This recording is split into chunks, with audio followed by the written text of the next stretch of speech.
Surrey was the kind of village that looked peaceful from the outside.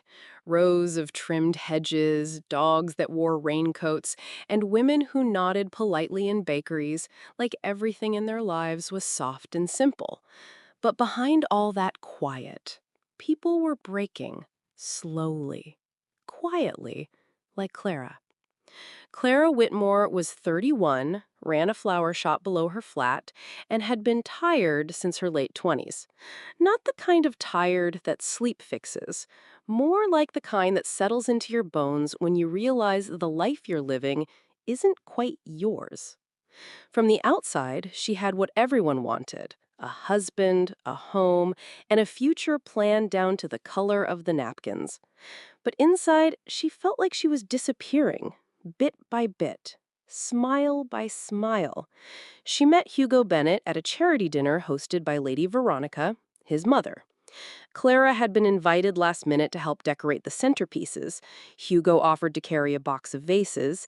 He didn't speak much, but he was polite, quiet, safe. And after years of dating men who burned too hot and disappeared too fast, Clara thought maybe safety was enough. They married less than a year later. It wasn't passion. It wasn't even deep affection. It was timing. Her mother kept saying things like, "You're not getting younger," and "He's a good man, don't be foolish." Hugo's family adored her because she was well-mannered, presentable, and didn't ask for too much.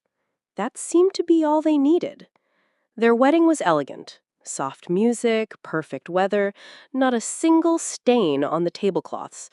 But Clara remembers standing there, holding Hugo's hand and feeling like she was watching someone else live her life. It was beautiful, just not hers. Hugo Bennett, 34, was a dentist. He was organized, calm, and clean in a way that felt almost clinical.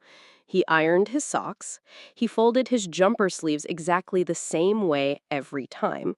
He remembered anniversaries, appointments, bin collection days, but he didn't look at her. Not really. After the wedding, they moved into a flat above a bakery. From a distance, it was picturesque. Inside, the silence was heavy. The air always felt like it was waiting for something. Clara stopped talking first. Then Hugo stopped noticing. One morning, she watched him sip tea, eyes on his tablet. He didn't look up, didn't ask how she slept. She stared at the side of his face and wondered, if I left today, would he realize I was gone before dinner? That same afternoon, she fed their spoiled cat, Mr. Cuddles, from Hugo's cereal bowl, just to see what might finally make him look up. Clara expected a reaction, even a raised eyebrow, something. But Hugo just rinsed the cat spit-covered bowl, dried it with a tea towel, and stacked it back in the cupboard like nothing happened. No questions, no annoyance, just the soft clink of ceramic against ceramic. That silence lit something in her chest. Not anger exactly, not sadness either. Something colder, sharper. The kind of feeling that makes you test how far you can go before someone notices you're still in the room. The next morning, she left a sticky note on the fridge. If you finish the milk, replace it. Love, someone with common sense. Still no reply. He just bought more milk and never said a word. So she kept going. She reset all the alarms on his phone, set one for 4:30 a.m., and labeled it Existential Dread Check-in. He woke, groggy and confused, muttered something about updates, and went back to sleep. The next night, she moved the living room throw pillows into the oven, just to see what he'd do. Hugo didn't yell. He never raised his voice. But she could tell when she got to him. He would adjust his collar twice instead of once, or switch his tea from peppermint to black. Small tells, like a poker player trying not to fold. Then came his response. Her herbal teas were her comfort. Lavender, chamomile, lemon balm. They helped her breathe when she felt like she was floating too far from her body.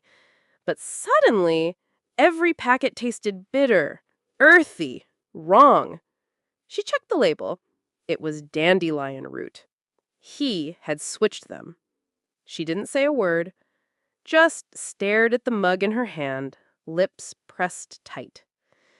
It wasn't funny. It wasn't cruel, but it meant something. He was awake now, paying attention, and not in the way she'd wanted.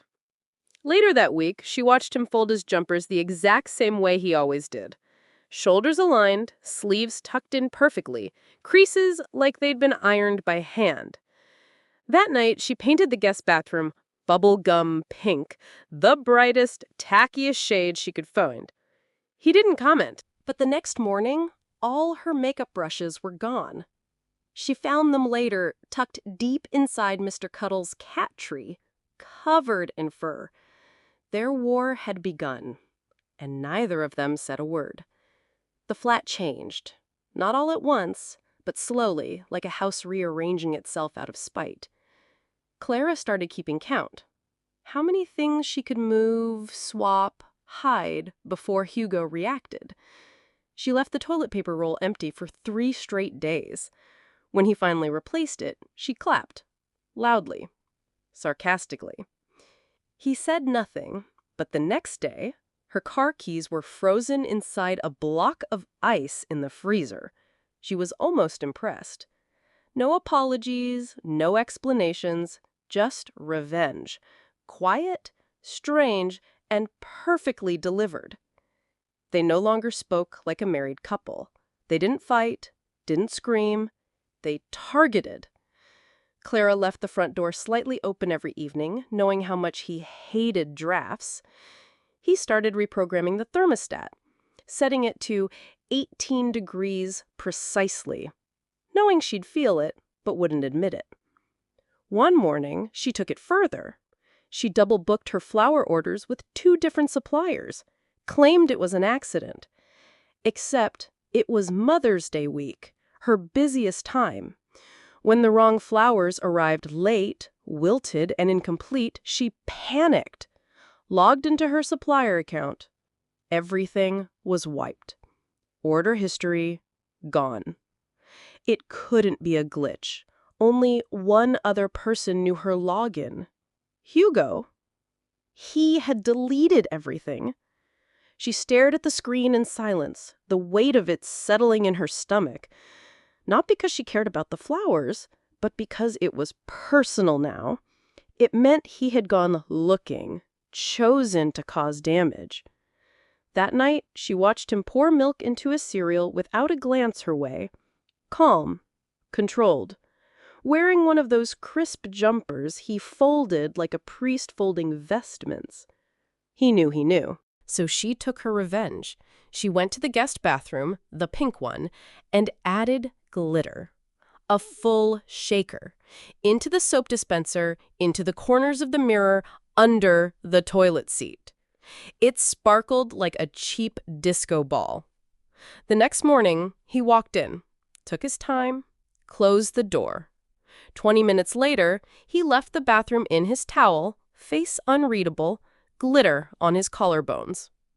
He said only one thing. "You missed a spot." Then he turned the hallway mirror upside down. Clara looked at it, blinked once, and laughed. Not because it was funny, but because it meant the war wasn't over. It had just started keeping score. 3 days later, Clara came home to find Hugo standing in the kitchen with a key in his hand. "I bought a cottage," he said, like it was something normal, "in the Lake District. It needs work." She stared at him, waiting for the rest. A joke, maybe? A punchline? "Why?" she asked. He shrugged. "We need space, different air." Different air. As if their war was caused by oxygen levels. She wanted to laugh, to ask if the cottage had a separate graveyard she could sleep in, but instead she said nothing, packed a bag, followed him. Maybe because she was curious, maybe because she was done pretending the flat was home. The cottage sat alone on a hill, Ivy curled around the windows. The garden had long since given up, overtaken by weeds and brambles. The roof looked like it was sighing. Inside, it smelled of damp wood and dust. Perfect. There was no working heat, no proper kitchen. But Clara didn't complain. She claimed the smaller room, filled it with half-unpacked boxes, her curling iron, and a single framed photo, an old one, from the shop's opening day, before everything felt gray. The silence followed them, but it sounded different in the countryside. Less sharp, more like a low hum under their skin. The pranks didn't stop. Clara placed a speaker in the attic, set it to play faint whispers at random intervals. Hugo didn't say a word, just climbed up there one morning with a torch and disconnected it. She replaced the shampoo bottle in the shower with mayonnaise.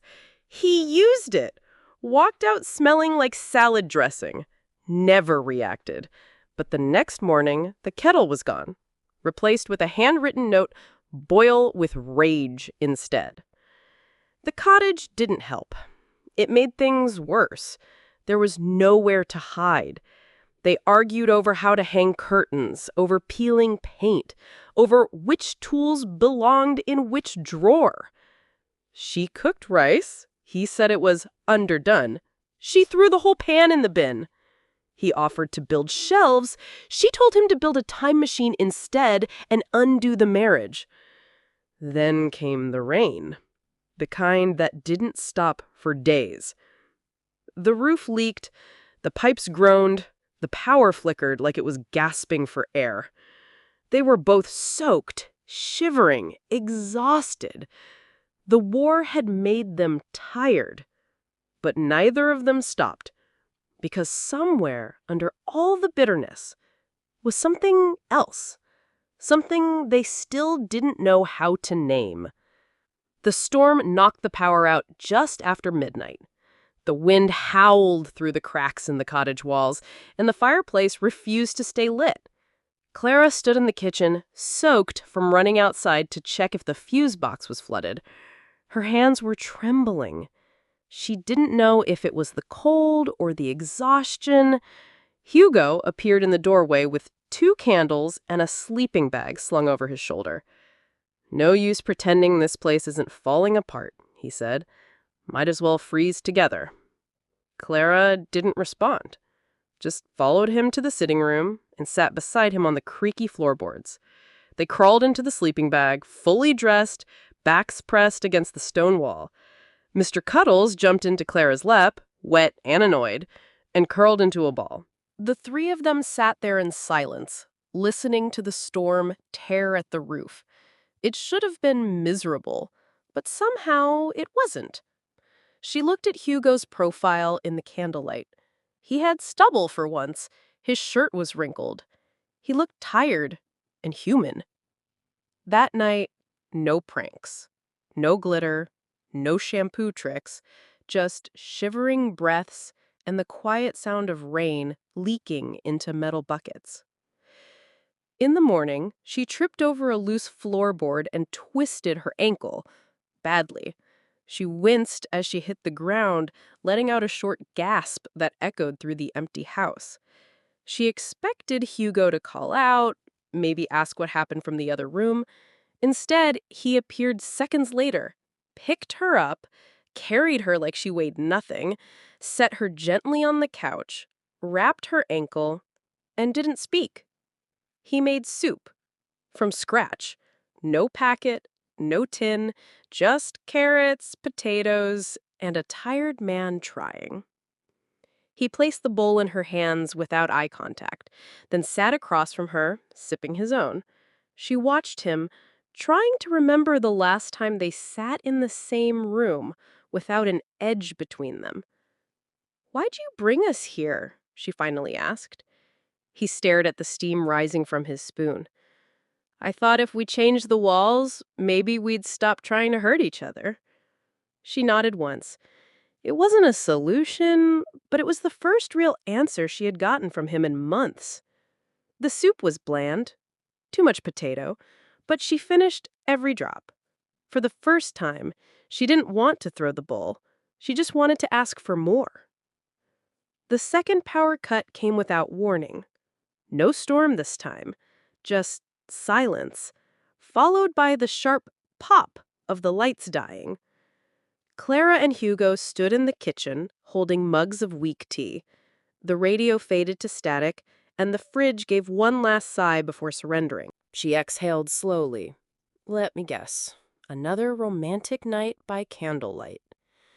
Hugo didn't answer, just reached for the matches. The room filled with the warm flicker of flame. Shadows stretched across the walls. Without a word, they both moved toward the sitting room, dragging the sleeping bag and the last of the dry firewood. It wasn't comfortable. The floor was hard. The air smelled like wet brick and smoke. But they didn't fight, didn't joke. Clara lay on her side, eyes open. "Do you ever think we're just pretending?" she asked quietly. Hugo didn't respond. So she kept going. Pretending to be married, pretending we know what we're doing, pretending this isn't broken. He stayed quiet for so long she thought he had fallen asleep. Then his voice, low, "It broke a long time ago. We just kept sweeping the pieces into nicer corners." She turned to look at him. His eyes were open, staring at the ceiling. "I lost a baby before the wedding." His breath caught. "I didn't tell anyone, not even my mom. Thought it would ruin the mood. You were busy, I was scared. It felt easier to just act like it didn't happen." He looked over at her then. Really looked. "You thought I wouldn't care?" "I thought you'd say all the right things, but mean none of them, like always." Silence again. Not the usual kind. This one was heavier, fuller. Then he spoke. "I knew. I found the hospital paperwork. I waited for you to bring it up. And when you didn't, I told myself not to push. That maybe you needed space." "You always need space," she whispered. He nodded slowly. "Because being close means showing the parts of me that aren't neat." She felt her throat tighten. "And I'm the opposite. I scream without sound. I act out because I don't know how to ask for help." They didn't touch, didn't cry. Just lay there in the flickering light, truth sitting between them like something sacred. The sleeping bag had never felt warmer. And for the first time since their wedding, Clara didn't want to leave in the morning. The knock came early. It was sharp, deliberate, the kind of knock that expected doors to open on the first try. Clara opened one bleary eye, then the other. She was still curled up in the sleeping bag, Hugo half asleep beside her. Mr. Cuddles let out a low growl. She sat up slowly, heart already sinking. It was her. Lady Veronica stood in the doorway, immaculate despite the muddy path. Trench coat buttoned to the collar, heels absurdly clean, lips painted into a smile that didn't reach her eyes. Clara didn't move. "Darling," Veronica said, brushing invisible dust from her sleeve, "I thought it best to check in. It's been weeks, and with the wedding so near." Clara blinked. "The wedding?" Veronica stepped inside without waiting. "Well, obviously, we'll need to return things to order. This cottage experiment was charming, but it's time to come back to reality." She glanced at the crumbling ceiling, the damp corners. "You've had your fun." Hugo appeared in the hallway, barefoot, eyes half shut. "Mum," he said flatly. "Darling, good. Let's sit. We have a lot to plan." Clara followed them into the sitting room.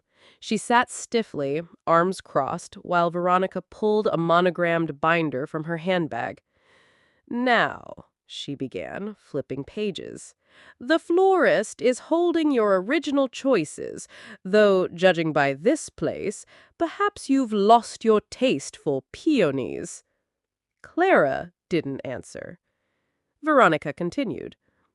"We'll move the date up, a smaller ceremony if needed. You can manage to smile, can't you, just for the photographs?" That was it.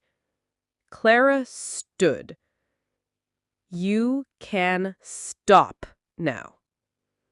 Veronica looked up, surprised. "I beg your pardon?" Clara's voice was steady. "We're not doing the wedding. Not yours, not anyone's." "You're being emotional." "No. I've been polite. I've smiled.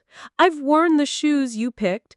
I've agreed to a life I didn't choose just to keep peace, but I'm done." Veronica's lips parted like she might argue, but Hugo spoke first. "She's right. 2 words. Come. Final." He stepped beside Clara. No grand gestures, just presence. Veronica stared at them both.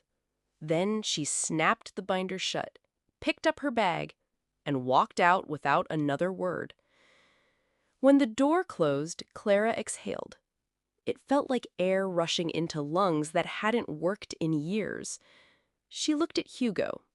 He looked back.